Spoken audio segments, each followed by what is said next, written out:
Our GDP is now 21 lakh crores in place of 4.5 lakh.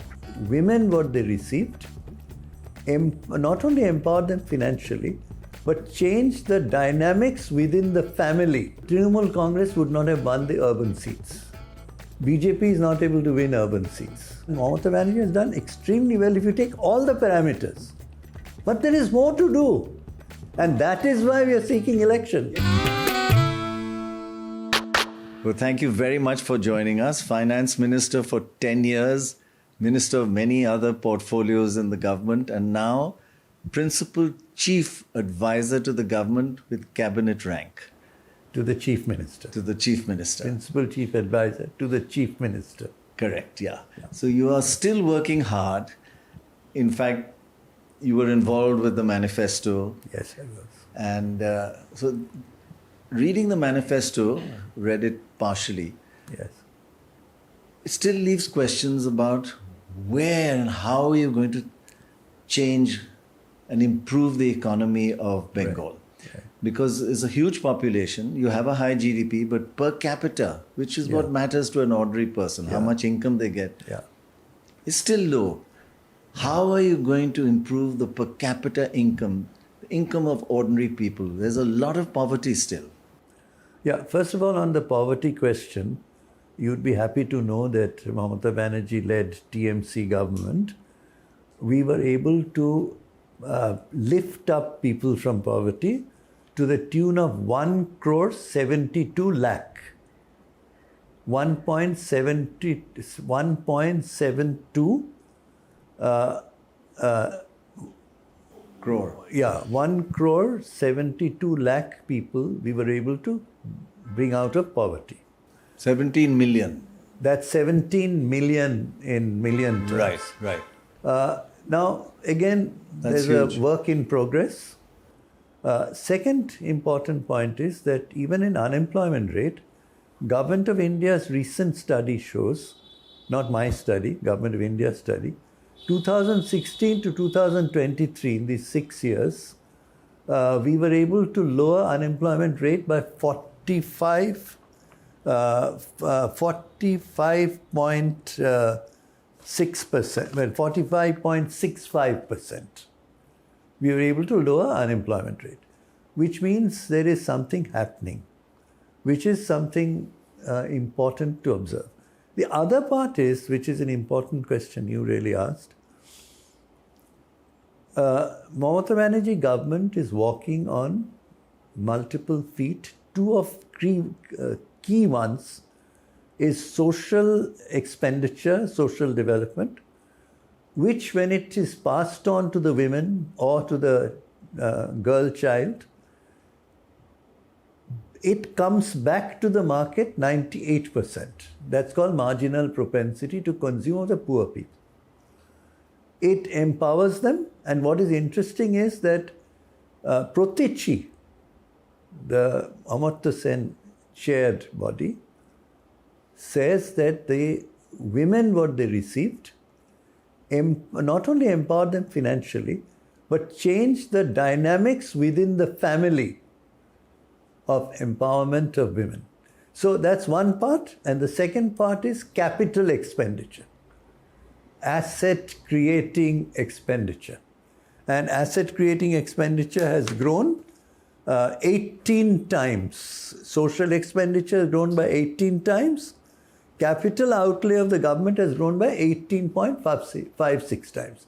More or less keeping pace with each other of forming asset creating expenditure and giving resources to the common people to be able to lift them from their current state of financial capacity.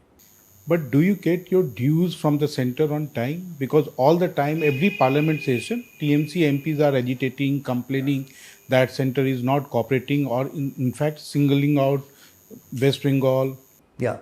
Well, the centre, according to our official estimates, is approximately 2 lakh crores the centre has not given us.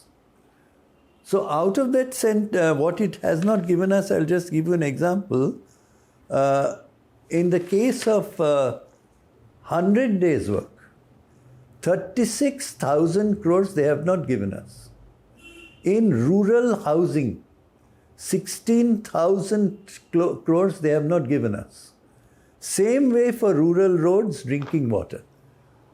But despite that denial of legitimate resources to the state, we have been able to manage our finances, where we are able to, if you look at all the parameters, we are doing reasonably well. And our GDP is now 21 lakh crores. 21 lakh crores in place of 4.5 lakh crores. So my answer to you is, yes, the centre consistently has denied us what is due to us legitimately.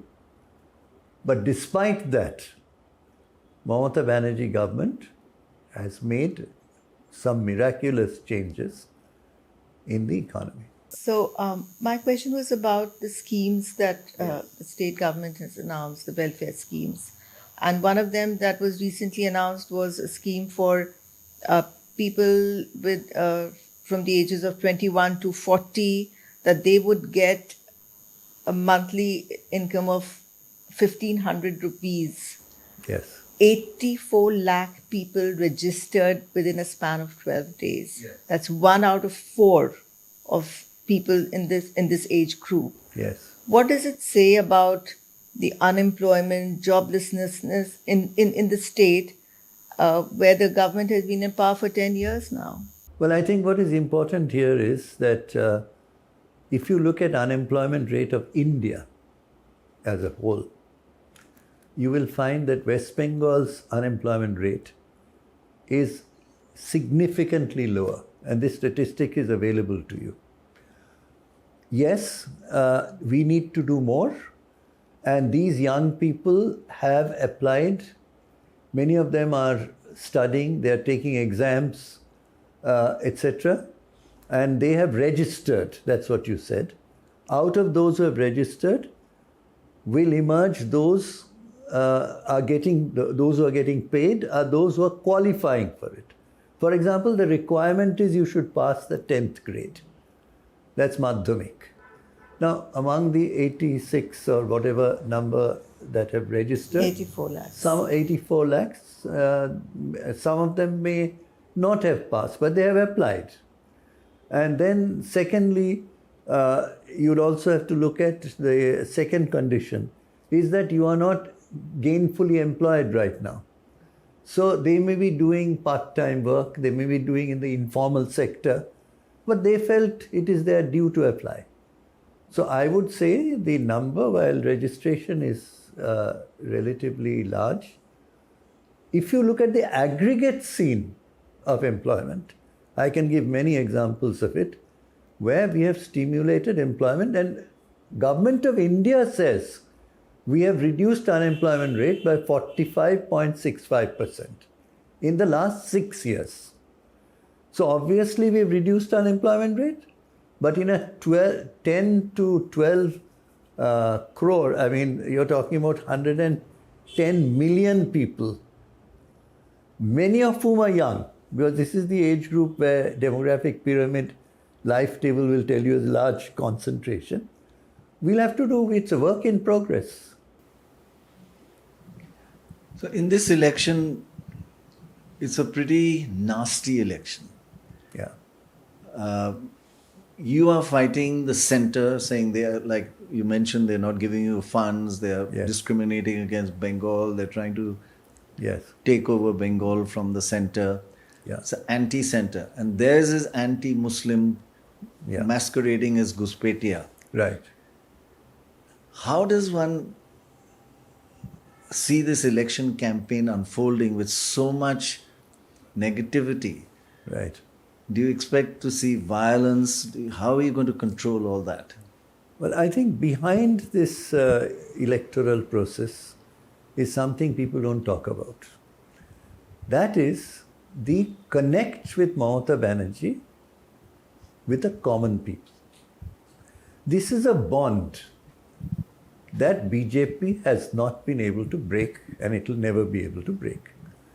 For example, one lady came to do some massage, oil massage to another elderly lady. She was asked, what about politics? This is in 2016. There was no Lakshmir Bhandar. What is about politics? She said, I don't understand politics. I understand Didi will do whatever is good for us. Then the person asked, what did you get? I haven't got anything. But I know whatever she will do will be for us. So there's a very deep-seated bond out of struggle. 34 years of struggle, a fighter, somebody will fight for the poor, etc. This is an underlying theme. Now, how did she carry that theme forward is a question somebody asked me. Followed it up with financial resources to the poor. So the women, 2.4 crore women, that's 24 million women, have received to date, have received the Lakshmir Bhandar, which is 1,500 now, and the SC/ST gets 1,700. Now, that's a deliverable in terms of their power matrix changing within the family, aside from the financial employment. Same is the case for the girl child. How did she do? Aside from her bond with the common people, she introduced the Kanyashree, for which United Nations gave her the highest award. 62 countries competing with 550 projects. And in The Hague we received it. So, one part is the bond, but is that sustainable, some people ask, over 15 years? And the answer is she's followed it up with support for the poor, critically important, which also has changed the dynamics within the family of the role of women, according to a study recently done. How much schemes like Lakshmir Bhandar or Kanyashree is helping you in countering anti-incumbency of last 15 years? And as an economist, do you think that the schemes like this is ultimately sustainable? Yeah, I think that's a fair question. First of all, it is sustainable because our total total budget for this year of the government was over 4 lakh crores. Out of that, 10% would go into Lakshmir Bhandar and another few percent. So you're talking about 15% of the aggregate budget that goes into social development. Another 15% or so goes into physical development and asset creation. So I would say with a 4 lakh crore budget, 4 lakh crore, it is not only sustainable, if the GDP grows at the rate at which it is growing, which is 10.5 to 10.7%, certainly this is not only maintainable, but I would add that don't forget, when that woman receives the 1,500, 98% of that money, it comes back to the market as demand. That's called marginal propensity to consume. When that happens, GDP gets a Keynesian multiplier. So people forget that this is a demand stimulating structure as well. So the sustainability comes from what it comes back into the market in the form of demand. A woman recently bought a mixie with this money in a village. Immediately it had a consumer development impact on the entire village, where other women also wanted to buy a mixie. But there are two variations in the market, like Yes. one-time payment, like Bihar did, Right. or it's monthly payout, like states like Right. West Bengal, Jharkhand, which is more practical and workable in the given situation. You see, one monthly payment, which is direct benefit transfer, this is very important, is digitally transferred into their bank account. This model, what it does is, it helps them to plan into the future say their children's education. They want to keep some money out for that. They want to keep some money for something else. It helps them to plan their future because they are certain that every month they will receive this. So I would say one-time payment is all right, but one-time payment may not bring back demand into the market, because some of it will get saved. Whereas a monthly process creates a plan for the future. So, talking to women on the ground, Yes. what we find is that amongst the poorer sections, Yes. there is great enthusiasm for the schemes. Yes. And they are very thankful to Mamata Banerjee for what she has done. But the minute you start talking to young girls or women who are slightly educated, in the middle class, Yes. they're dissatisfied. They say there are no jobs, there is no security, they want change. And a similar thing can also be seen in the rural areas versus towns. So do you think that all this competitive welfareism, every party is doing it now, has created not only a class divide, but also an urban-rural divide where the aspirations are very different and, they want to go beyond this. And it's happening here. We've seen it on the ground when we talk to the women. I think that's a fair question. Let me first submit that if it was the case that the urban women, or little more educated women, were disillusioned despite the social developmental money which they are receiving, Trinamool Congress would not have won the urban seats. Picture is exactly the opposite.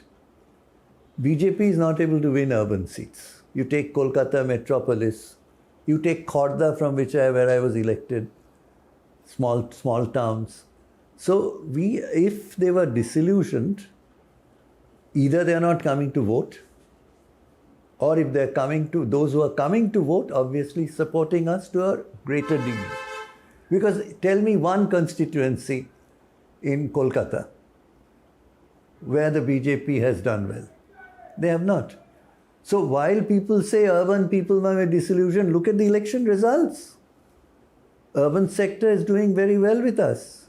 As much as rural, there are differences in the geography of the state. There you may say, X-part, the North Bengal, this corner may not be doing well. South Bengal is doing very well. Those are debatable issues. But as far as urban is concerned, my submission is, if the urban people were disillusioned, why would they elect her continuously? Why would they take advantage of Kanyashree, which is a human capital building scheme? Why would they take student credit card? Do you know that the banks this year have lent 1 lakh students with student credit card to be able to improve their human capital? So obviously those people who have done that, and they and their families will be very happy with their own future development and aspirations. I would not say that aspirations are met every day. It's good to have aspirations. When you say that, look at the results in the elections and how well you have done in the urban areas, conceded, but that was 5 years ago. In the last 5 years, won't you agree that aspirations have changed and people might want different things now? I would still pursue the argument that if you look at the data, last 5 years ago in urban sectors as well as rural sectors, we've done well, barring some geographic elements. This year, perhaps we'll do equally well in the urban sector. Why? Take the Calcutta Corporation, Calcutta Development Authority. Amazing work has been done. Nobody will deny that. There's no electric, no bijli cut khatam nahi hota hai. There is no power cut, which is a great thing for those who are using computers and working. Today, 54,000 IT IT professionals are working only with TCS, Tata Consulting Service, Tata. Today we have built a Silicon Valley hub, which is becoming the nation's data center. 11 companies have taken land. Out of that, 6 are complete. One is Japanese entity. There is a Singapore company. Now, that is where the aspirational youth are moving towards the IT sector jobs. For example, ITC, the famous company ITC, has started an AI global center in Kolkata, which Mamata Banerjee inaugurated. AI, Artificial Intelligence Global Center. Now, that's where the aspirational people with new technology capabilities were going. Now, Infosys did not have a campus in West Bengal, by the way.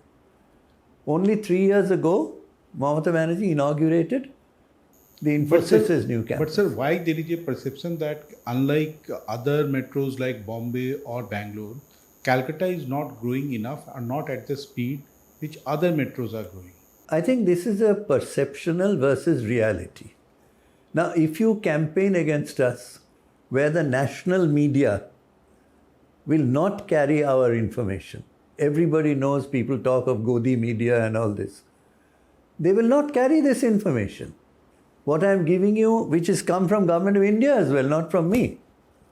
So my point is, if you have a campaign against Bengal, because of the nature of the media, not everybody, but a big proportion of that, then you will, obviously, these good things that I am telling you, which are factual, nobody talks about it.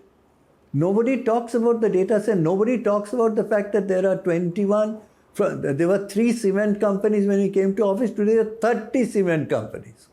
Nobody says that 14% of India's export of steel is from Bengal. Nobody says that. Nobody says that the largest warehouse in India, if not in Asia, has been built in West Bengal by Flipkart, where inside the warehouse, 9 kilometers of belt circulates, 9 kilometers. This happened only in the last 5 years. Now, nobody says that. We say, but the national media won't cover it. So my point is that perception arises from what the media tells you. The national media I'm talking about. And when that happens, if these facts that I'm giving you are not positioned in the national media, perception will appear. I'm not saying reality is absolutely beautiful and rosy. That's not the point. This is work in progress. And Mamata Banerjee has done extremely well if you take all the parameters. But there is more to do. And that is why we are seeking election. Give us 3 things you are happy you've achieved while you were Minister of Finance and various other ministerial posts, and 2 or 3 things that you really want to happen now. Well, first of all, what people do not know is the digital revolution of governance that has happened in West Bengal. Not a single rupee goes out of the treasury of West Bengal in cash or in check. It's completely digitally transferred. Can you imagine 2.4 crore women receiving Lakshmir Bhandar digitally into their banks without a single complaint? Which means that digitization is a great achievement that Mamata Banerjee did. That's one. Number 2, social empowerment has been a phenomenal process. There are over 95 schemes. You only hear of Lakshmir Bhandar. 95 schemes, which include scholarships to students, which have achieved social development, has been a phenomenal development in West Bengal. 2 things you would want to happen now. Well, I think the first thing is Mamata Banerjee is working towards a vision of West Bengal becoming among the, raising its rank. For example, the manifesto says that in the next maximum of 10 years, we will become the 3rd largest state in the country We are growing at 10.50% nominal growth. It's a phenomenal growth number. So what we are looking towards is a Bengal that is so resilient, further than what we have been able to do. And one thing that could achieve that? Well, first thing is capital expenditure I've spoken about.